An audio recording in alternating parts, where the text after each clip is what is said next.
The helicopter blades cut through the thick Afghan night air as Lieutenant Commander Jake "Hammer" Morrison checked his equipment one final time. 6 elite Navy SEALs sat in the cramped aircraft, their faces painted black and green, weapons cleaned and loaded. The mission was supposed to be simple: eliminate a high-value target in a remote Taliban compound and extract key intelligence before dawn.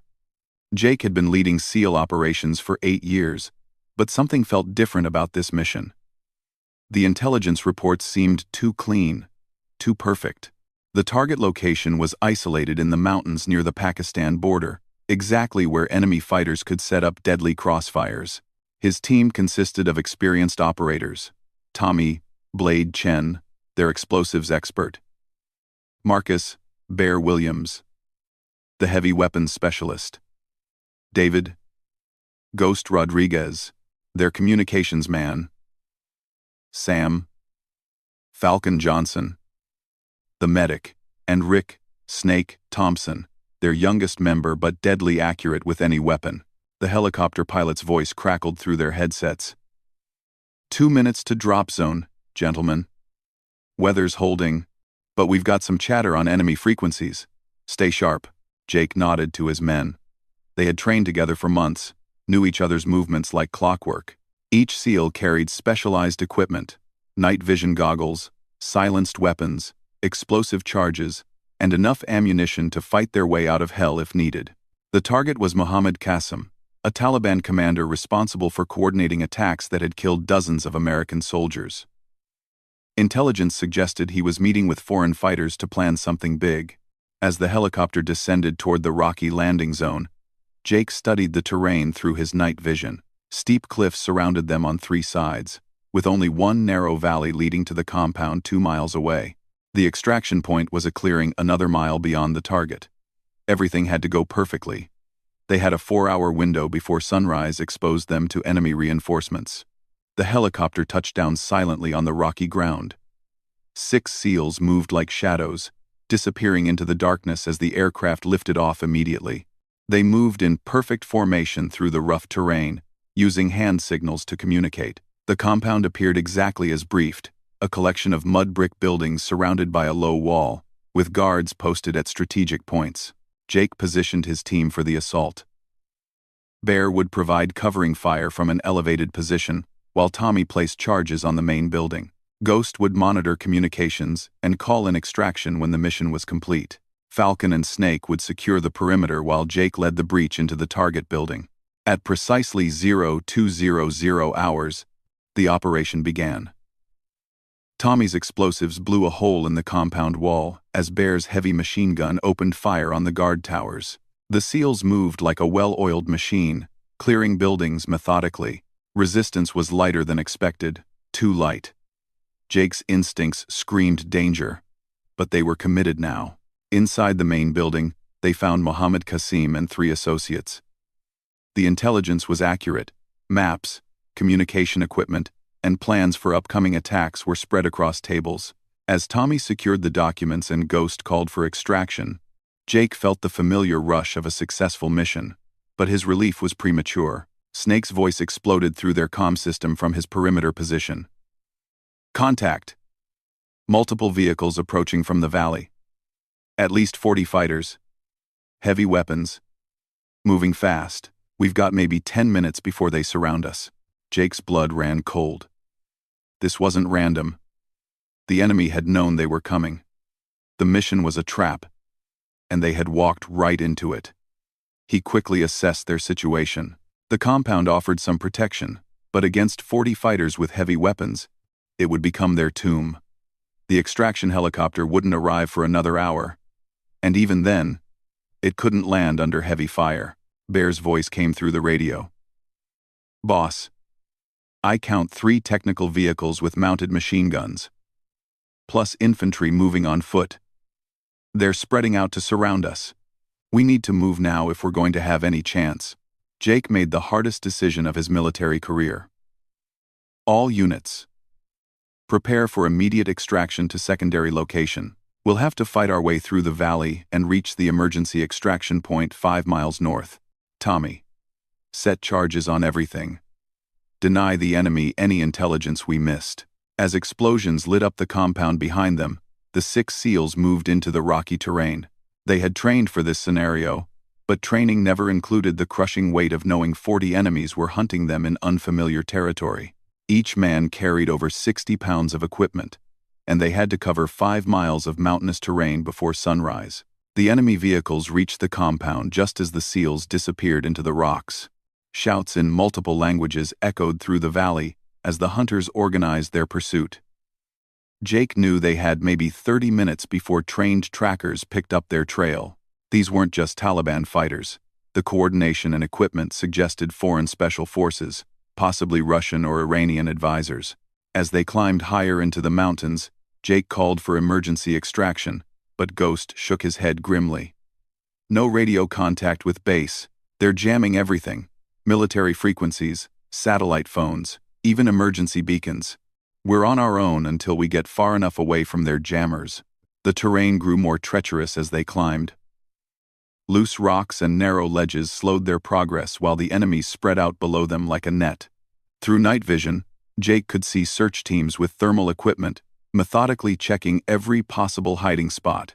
They were dealing with professionals who knew exactly how to hunt special forces. 2 hours into their escape, disaster struck.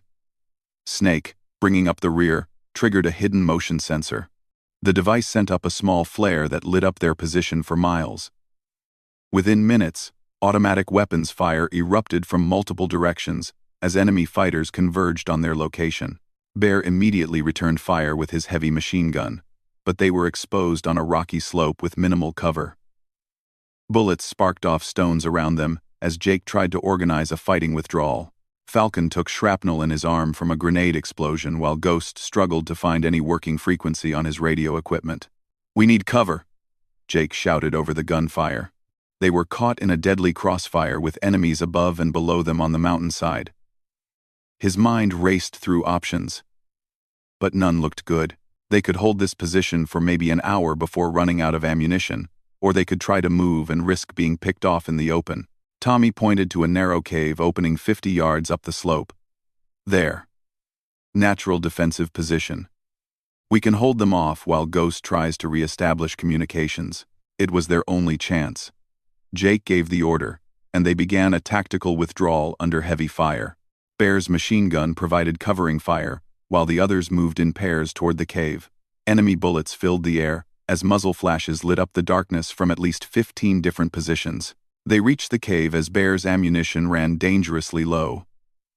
The natural opening provided excellent protection, but also trapped them. Enemy fighters immediately began surrounding their position, setting up for a siege. Jake realized they were exactly where the enemy wanted them, pinned down in a location they couldn't escape from. Ghost finally managed to reach their command base on a weak signal. "Mayday, Mayday. SEAL Team 6 Alpha requesting immediate extraction. Grid coordinates 479er236. Heavy enemy contact. At least 40 hostiles with heavy weapons. Team is combat effective, but pinned down and running low on ammunition." The response crackled through static. "Alpha Team, this is command. Extraction helicopters are grounded due to enemy surface-to-air missiles in your area. We're working on close air support, but earliest arrival is 4 hours. Can you hold your position?" Jake looked at his men. Falcon was treating his wound while the others checked their ammunition. Each SEAL had maybe 2 magazines left, plus their sidearms. 4 hours against 40 enemies was impossible, but as he prepared to give command the grim news, something unexpected happened. A new voice came through Ghost's radio, clear, calm, and definitely female. "SEAL Team 6 Alpha, this is Viper 1. I have your position and enemy locations. Prepare to receive close support in 60 seconds. Keep your heads down, and do not return fire until I give the all clear." Jake stared at Ghost in confusion. Who the hell is Viper 1? Command didn't mention any other assets in the area. Before anyone could answer, the distinctive crack of a high-powered rifle echoed across the mountainside. One of the enemy machine gun positions immediately went silent. Another shot, and a second enemy position stopped firing. The remaining fighters began shouting in confusion. trying to locate the sniper who was systematically eliminating their heavy weapons teams. Jake grabbed his radio. "Identify yourself. What unit are you with?" The calm female voice responded immediately. "Details later, SEAL team. Right now, I'm the only thing standing between you and body bags. I count 36 remaining hostiles. Give me 3 minutes to thin the herd, then I'll guide you to a safe extraction point." The sniper fire continued with mechanical precision. Each shot eliminated an enemy fighter, and the remaining Taliban forces began to panic. Their coordinated assault dissolved into chaos as invisible death picked them off one by one. Jake had never seen anything like it. Whoever Viper 1 was, she was the most skilled sniper he had ever witnessed. After exactly 3 minutes, the mountains fell silent except for the wind. The female voice returned. "SEAL Team Alpha. You have a clear path northeast to coordinates 479er418. Follow the ridge line, stay low, and move fast. Enemy reinforcements are inbound from the south in approximately 40 minutes. Jake made a command decision. "All units, move out. Follow Viper 1's directions." Questions later. Survival now. As the 6 SEALs emerged from the cave and began moving northeast, Jake couldn't shake the feeling that their mysterious guardian angel wasn't finished with surprises. Whoever she was, she had just saved their lives against impossible odds. But why was she here? And how had she known exactly where to find them? The night was far from over, and Jake had a growing suspicion that their real mission was just beginning. The 6 SEALs moved through the darkness like ghosts, following the ridgeline exactly as their mysterious savior had directed. Jake kept checking his GPS coordinates against her instructions, amazed at how precisely she guided them around enemy patrol routes they couldn't even see. Every few minutes, her voice would crackle through Ghost's radio with course corrections and warnings about approaching threats. "SEAL Team Alpha, hold position for 60 seconds. Enemy patrol moving through valley below you. Do not engage unless fired upon," came the calm female voice they had started calling Viper 1. Jake raised his fist, and his team immediately froze behind whatever cover they could find. Through their night vision goggles, they watched 12 Taliban fighters move slowly through the rocky terrain, 800 yards below them. The enemy soldiers carried flashlights and were clearly searching for any sign of the Americans who had escaped their trap. Bear whispered into his throat microphone. "How does she see them before we do? I've got the best optics in the military, and she's calling out targets I can't even spot." Jake wondered the same thing.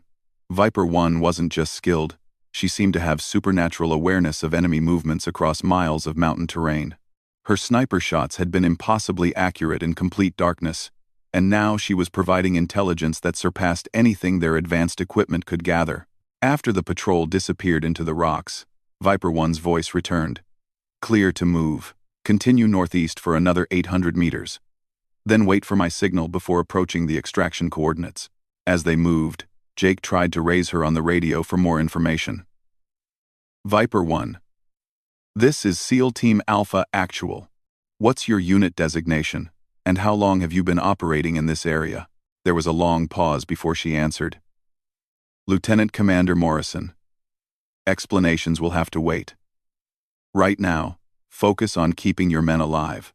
You have multiple enemy forces converging on your previous position, and they're spreading search teams across every possible escape route. The extraction point I'm guiding you to is the only safe option." Jake stopped dead in his tracks.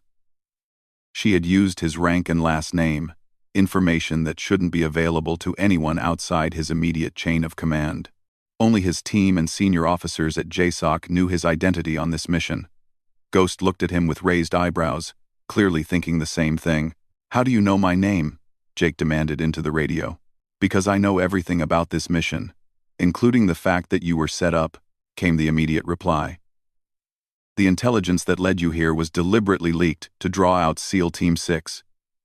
Someone wanted you captured or killed, and they used Mohammed Qasim as bait." The implication hit Jake like a physical blow. Someone with access to classified SEAL operations had betrayed them.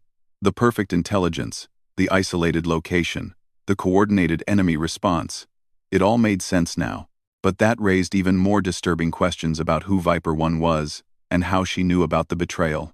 Tommy's voice cut through Jake's thoughts. "Boss, we've got movement ahead. At least 6 fighters setting up an ambush on our route." Through his night vision scope, Jake could see enemy soldiers positioning themselves behind rocks, along the ridgeline they were supposed to follow. It was a perfect killing zone. The SEALs would be exposed for 200 yards with no cover if they continued forward. Before Jake could formulate a plan, Viper 1's voice came through the radio. "I see them. Give me 90 seconds to clear the path. When you hear 3 spaced rifle shots, move fast and stay low." Jake counted exactly 90 seconds before the first shot rang out. A Taliban fighter tumbled from behind his rocky position. 5 seconds later, a second shot dropped another enemy soldier. The third shot eliminated the fighter closest to their route, and suddenly the path was clear. "Move now," came Viper 1's voice. The SEALs sprinted across the exposed ground, expecting enemy fire at any second. But their guardian angel had eliminated the threat with the same impossible precision they had witnessed earlier. As they reached cover on the far side, Jake realized that Viper 1 had to be positioned somewhere with a commanding view of the entire area. But where? "Viper 1, what's your position? We need to coordinate if there are more threats ahead." "Negative, SEAL team. You don't need my position, and I move frequently to stay ahead of enemy counter-sniper teams. Just follow my directions and trust that I can see threats before you encounter them." Ghost tapped Jake's shoulder and pointed to his radio equipment. He had been monitoring enemy frequencies and picked up disturbing chatter. "Boss, they're not just hunting us anymore. The Taliban commanders are specifically asking about an American female sniper. They know she's out here, and they're bringing up special hunters to find her." Jake felt a chill that had nothing to do with the mountain cold.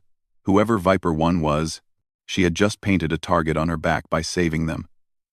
The enemy was now actively hunting her, which meant she was taking enormous risks to guide them to safety.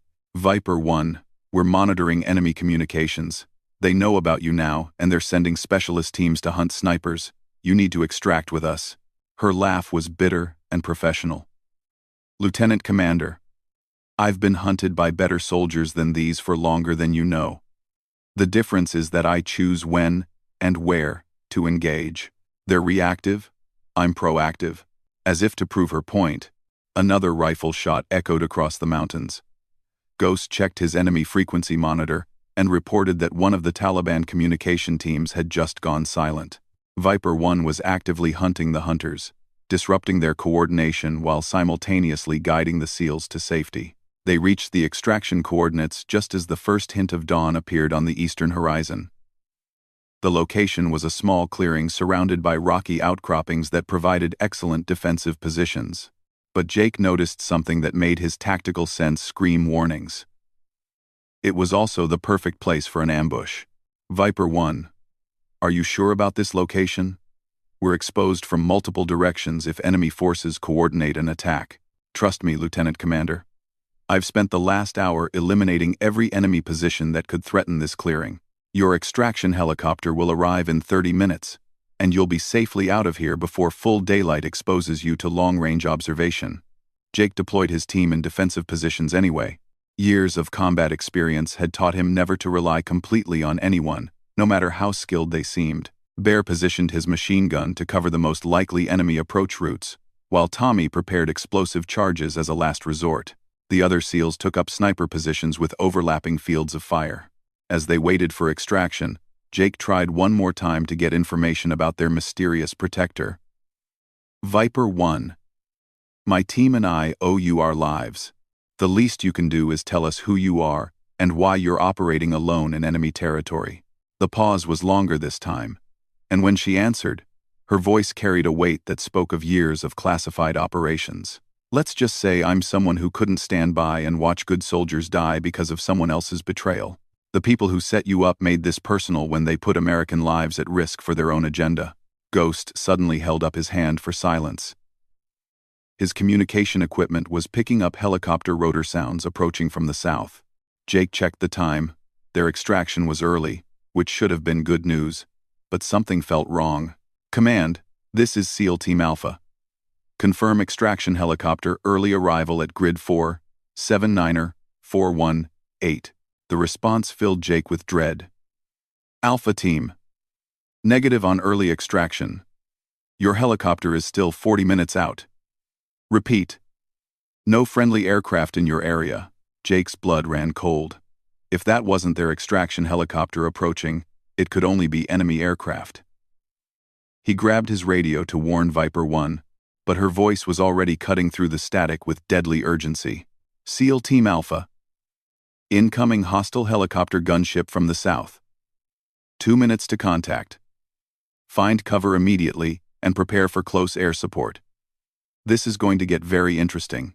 As the distinctive sound of a Russian-made helicopter gunship grew louder, Jake realized their escape was far from over. Someone had committed serious resources to eliminating his team, including military aircraft that shouldn't exist in this area of operations. The betrayal ran deeper than he had imagined, and Viper 1 was apparently prepared to take on a helicopter gunship with nothing but a sniper rifle. The clearing that had seemed like salvation moments before was about to become a battlefield, and Jake had no idea how one lone sniper could possibly protect them against aircraft-mounted heavy weapons. But as he watched his men take cover behind rocks and prepare for the fight of their lives, he found himself believing that if anyone could pull off the impossible, it was the mysterious woman who had already saved them multiple times. The helicopter appeared over the ridgeline like a mechanical predator, its door-mounted machine guns already swiveling toward their positions. Jake prepared to give the order to open fire, knowing it would likely be their last coordinated action. But Viper 1's calm voice stopped him cold. SEAL Team Alpha, do not engage the aircraft, maintain cover, and trust me, this is about to be a very short fight. Jake wanted to ask how she planned to take down a helicopter gunship with a sniper rifle, but the question died in his throat as the distinctive crack of her weapon echoed across the clearing. The helicopter immediately began spinning out of control, smoke pouring from its engine compartment. Apparently, Viper 1 had just proven that no target was beyond her reach. The Russian helicopter gunship crashed into the mountainside in a ball of flames and twisted metal, sending shockwaves through the valley. Jake stared in absolute disbelief as burning debris rained down around their position. Taking down a heavily armored aircraft with a single sniper shot was theoretically impossible. Yet he had just witnessed it happen. Ghost's voice was filled with amazement as he monitored enemy communications. Boss, their entire command structure is going crazy. They're asking how one person destroyed their helicopter, and they're calling for immediate withdrawal of all ground forces. Bear lowered his machine gun and shook his head. I've been in special operations for 12 years, and I've never seen anything like that. Who is this woman? Jake was wondering the same thing when Viper 1's voice came through the radio with a completely different tone. The calm professional demeanor was replaced by something that sounded almost amused. SEAL Team Alpha. Your real extraction helicopter is inbound in 15 minutes. I suggest you use that time to process what you're about to learn, because your world is about to change significantly. Before Jake could respond, Ghost grabbed his arm and pointed toward a rocky outcropping 300 yards away. A figure in military fatigues was moving down the slope toward their position, carrying a long-range rifle and moving with the fluid grace of an elite operator. Even at distance, Jake could tell the person was female and moved like someone accustomed to dangerous terrain. As she approached, Jake got his first clear look at the woman who had saved their lives multiple times. She appeared to be in her early 30s, average height with shoulder-length dark hair tied back in a tactical ponytail.